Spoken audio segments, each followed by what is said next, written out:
എക്കാലത്തെയും ആധുനിക ശാസ്ത്ര സാങ്കേതിക വിദ്യകൾ കൈവശമുള്ള സമൂഹമാണ് നമ്മുടേത്. ഇന്നത്തെ ഏത് സാങ്കേതിക വിദ്യ ഉപയോഗിച്ചിട്ടാണെങ്കിലും ഈജിപ്തിലേതുപോലെയുള്ള പിരമിഡുകൾ നിർമ്മിക്കുക പ്രായോഗികമല്ല. 4000-ലേറെ വർഷങ്ങൾക്ക് മുൻപ് ഓരോ പിരമിഡും വലിയ തോതിൽ മനുഷ്യാധ്വാനം ഉപയോഗിച്ചാണ് നിർമ്മിച്ചതെങ്കിലും ലളിതവും അത്രമേൽ കാര്യക്ഷമവുമായ എന്തോ സാങ്കേതിക വിദ്യയും പിരമിഡ് നിർമ്മാണത്തിന് പിന്നിലുണ്ടെന്ന് കരുതപ്പെടുന്നു.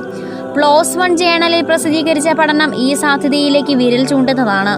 സാക്കറ പിരമിഡ് നിർമ്മിക്കുവാൻ ഹൈഡ്രോളിക് ഫോഴ്സ് ഉപയോഗിക്കുവാനുള്ള സാധ്യതയെക്കുറിച്ചാണ് പഠനം. ജോസർ ഫറവോയുടെ കാലത്ത് 2680 BC-യിൽ നിർമ്മിച്ച സാക്കറ പിരമിഡാണ് ഈജിപ്തിലെ പിരമിഡുകളുടെ കൂട്ടത്തിൽ ഏറ്റവും പഴക്കമേറിയത്.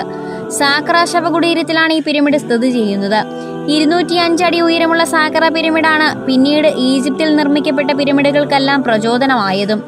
പൗരാണിക കാലത്തെ ലോകാത്ഭുതങ്ങളുടെ പട്ടികയിൽ ഇടം നേടിയ 481 അടി ഉയരമുള്ള ഗിസയിലെ മഹത്തായ പിരമിഡ് അടക്കം സാക്കറ പിരമിഡിന്റെ പിൻഗാമികളാണ്.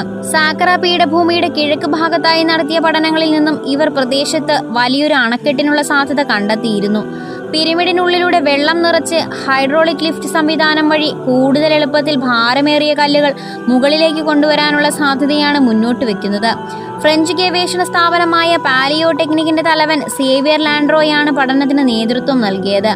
വെള്ളം ഉപയോഗിച്ച് ഒരു എലിവേറ്ററിലേതുപോലെ അനായാസം കല്ലുകൾ പിരമിഡ് നിർമ്മാണത്തിനായി പിരമിഡിനുള്ളിലൂടെ മുകളിലേക്ക് എത്തിച്ചുവെന്നതാണ് ഗവേഷകർ അനുമാനിക്കുന്നത്. ഈ സാധ്യതയെ എല്ലാ ഗവേഷകരും അനുകൂലിക്കുന്നില്ല. ഈജിപ്തുകാർ ഹൈഡ്രോളിക് എനർജി ഉപയോഗിച്ചിരുന്നതിനായി തെളിവുകളുണ്ട്. എന്നാൽ ഹൈഡ്രോളിക് ലിഫ്റ്റ് സിസ്റ്റം ഇവർ ഉപയോഗിച്ചിരുന്നുവെന്നതിന് തെളിവ് ഇന്നുവരെ ലഭിച്ചിട്ടില്ല. ഇത്രയേറെ ഉയരത്തിലേക്ക് കല്ലുകൾ എത്തിക്കുവാൻ മാത്രം ശക്തമായ ഹൈഡ്രോളിക് സംവിധാനം നിർമ്മിക്കുവാൻ വേണ്ടത്ര ജലം ശേഖരിക്കുവാനുള്ള സാധ്യതയെ ടോറന്റോ സർവകലാശാലയിലെ പുരാവസ്തു ഗവേഷകരും ചോദ്യം ചെയ്യുന്നുണ്ട്. നിങ്ങൾക്ക് ഈ വീഡിയോ ഇഷ്ടമായ ലൈക്ക് ചെയ്യുവാനും ചാനൽ സബ്സ്ക്രൈബ് ചെയ്യുവാനും മറക്കരുതേ.